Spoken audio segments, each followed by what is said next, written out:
দিনাজপুর জেলার বোচাগঞ্জে যুব ও ক্রীড়া মন্ত্রণালয়ের উদ্যোগে উপজেলা পর্যায়ে জাতির পিতা বঙ্গবন্ধু শেখ মুজিবুর রহমান ও বঙ্গমাতা শেখ ফজিলাতুন্নেছা মুজিব জাতীয় গোল্ড কাপ ফুটবল টুর্নামেন্ট অনূর্ধ্ব-17 এর শুভ উদ্বোধন অনুষ্ঠিত হয়েছে।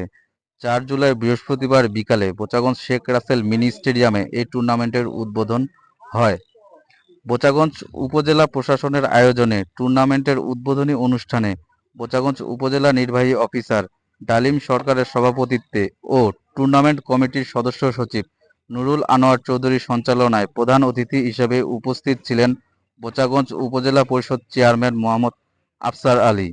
বিশেষ অতিথি হিসেবে উপস্থিত ছিলেন বোচাগঞ্জ উপজেলা আওয়ামী লীগ সভাপতি মোহাম্মদ আবু সৈয়দ হোসেন।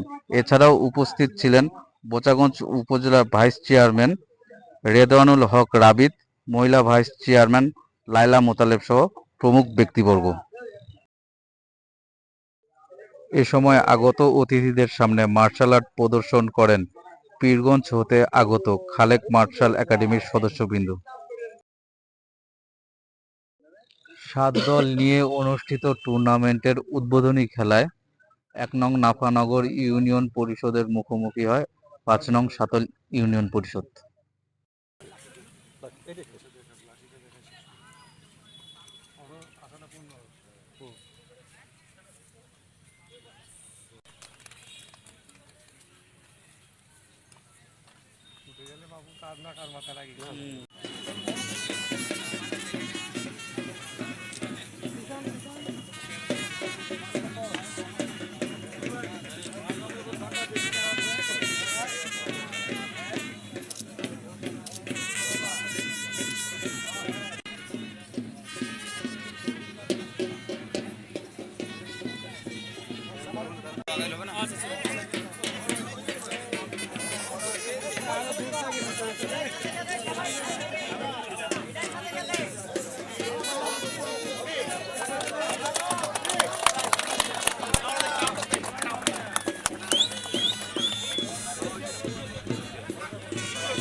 প্রদর্শনে অংশ নিয়েছেন আর অল্প কিছুক্ষণের মধ্যে